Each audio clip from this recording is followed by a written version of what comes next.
L'invité de Comment j'ai réussi, Antoine Fourcade. Bonjour. Bonjour. Merci d'être avec nous. Vous êtes président et cofondateur de Sirius Space Services. C'est un mini lanceur de satellites pour des charges jusqu'à 1 tonne 200 000 kilos. Alors, ce n'est pas encore opérationnel. Votre vol inaugural est prévu dans 14 mois. Pour planter un peu le décor, 1 tonne 2, c'est très en dessous évidemment de ce que propose un gros lanceur comme Ariane 6, mais c'est un segment de marché qui est en très forte croissance avec notamment tous ces satellites en ce qu'on appelle en orbite basse, ceux qui permettront notamment de fournir un accès à Internet. Quel est le potentiel de ce marché ? Alors on a un marché en croissance de plus de 25% par an et on a un nombre de satellites qui est lancé aux alentours de 5000 satellites par an de ce type de masse. Donc aujourd'hui, tous les satellites que nous utilisons tous les jours, notamment les satellites de la constellation Starlink, sont de cet ordre de grandeur et donc on a beaucoup de demandes et peu d'acteurs. On est dans un secteur du transport et donc comme dans tout secteur du transport, on a besoin d'un moyen adapté à la masse du client pour être capable de le transporter et c'est pour ça qu'on a besoin de lanceurs lourds pour être capable de déployer ces satellites en grand nombre. On va utiliser notamment Ariane 6 ou encore les lanceurs de SpaceX, mais aussi des plus petits transports pour être capable de les déployer plus rapidement en orbite et c'est là que Sirius intervient. Est-ce que vous considérez que vous êtes complémentaire plutôt que concurrent d'Ariane 6 ? On est une solution complémentaire. Ariane 6 va être capable de déployer les satellites par batch et nous on va être capable de les déployer par 1, 2, 3 ou 4 satellites. Alors la presse ne tarit pas d'éloges à votre égard. Certains vous présentent comme l'équivalent français de l'américain SpaceX. C'est vraiment plutôt flatteur. Est-ce que c'est votre ambition d'être la première grande étape de la création d'un New Space à la française ? Alors notre ambition chez Sirius, c'est de devenir l'acteur européen incontournable pour le placement en orbite des petites charges utiles, donc de proposer une solution souveraine européenne pour être capable d'accéder en orbite. L'Europe spatiale a traversé plusieurs années difficiles, c'est un euphémisme. Est-ce que l'Europe a eu tort, à votre avis, de ne pas vouloir encourager le développement d'un secteur spatial privé comme aux États-Unis ? On a pris du temps à commencer. En 2020, on est parti sur le secteur spatial avec des nouveaux acteurs, sous l'impression notamment du gouvernement avec le plan France 2030 qui nous a beaucoup soutenus. Les tarifs des lancements ont fortement baissé depuis quelques années. Est-ce que le secteur spatial public était vraiment préparé pour ces baisses de prix ? Non, pas du tout. On ne s'attendait pas que des acteurs privés arrivent si vite sur le marché, soient capables de développer des lanceurs si rapidement. Et aujourd'hui, le prix moyen d'un lancement de satellite est passé de plus de 50 000 euros, dollars du kilo, en fonction d'où on se place, à 10-15 000 dollars du kilo. Donc on a eu des baisses très importantes. Est-ce que le secteur public, à votre avis, est capable de survivre dans ce nouvel environnement de prix ?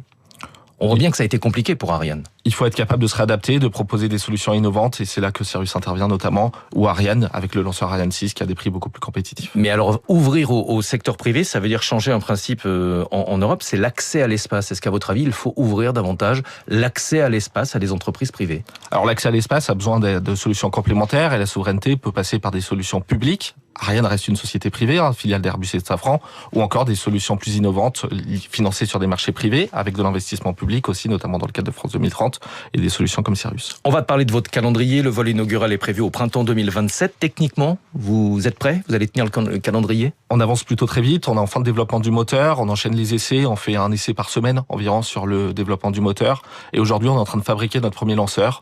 Il est dans l'usine, les premières pièces sont en cours de fabrication, on va l'assembler en fin d'année pour être capable de commencer une étape clé, les essais combinés, la première fois qu'on essaye le lanceur avec son tir en tout début d'année prochaine pour un tir dans les mois qui suivent. Donc pour l'instant, ce sont des essais uniquement en atelier. Premier tir, on va dire technique, ce sera début 2027. Début 2027 au cours du premier semestre. Ouais. L'État français sera votre premier client avec 6 lancements déjà programmés. Combien d'autres clients est-ce que vous avez déjà convaincus ? Alors, on a un pipeline commercial assez important et tout sera fermé quelques mois avant le lancement. Les clients attendent de voir à quelle va être la vraie date du lancement. Aujourd'hui, on est en train de les rassurer. Ils voient que les essais avancent, ils voient les pièces dans l'usine et donc on a une discussion avec plus d'une dizaine de clients. On a une montée en cadence qui va se faire progressivement. Sur l'année 2027, on prévoit que 2 vols. Ils ont tous été achetés par l'État français et progressivement jusqu'en 2031, on va augmenter de 3 vols par an notre cadence de lancement pour arriver à un vol par mois en 2031. Vous dites les clients sont rassurés. Pour quelles raisons ? On a un lanceur qui se développe plutôt bien, qui tient son planning et qui se veut fiable. On passe les étapes selon le planning annoncé, sans décalage majeur. Ma question était plutôt dans l'autre sens. Pourquoi est-ce qu'il y a besoin de les rassurer ? Alors comme un satellite, c'est pas donné, on veut être sûr qu'il soit placé à la bonne date en orbite, comme quand on prend un mois de retard, on prend notamment un mois où on ne va pas récolter de revenus, on est sur un marché privé, et c'est pas forcément des acteurs publics qui vont signer. Sans être trop technique, généralement on lance des satellites depuis une zone qui est assez proche de l'équateur pour bénéficier de la vitesse de rotation de la Terre. Vous avez aussi choisi un site de lancement qui sera en France métropolitaine. Pour quelle raison ? Et comment est-ce que vous allez compenser justement ce manque d'aide en fait de la rotation de la Terre ? Alors, on n'a pas choisi un site de lancement en France métropolitaine, on a choisi un site de lancement en Europe métropolitaine, et nous, nos orbites qu'on va le plus viser, c'est plutôt des orbites équatoriales.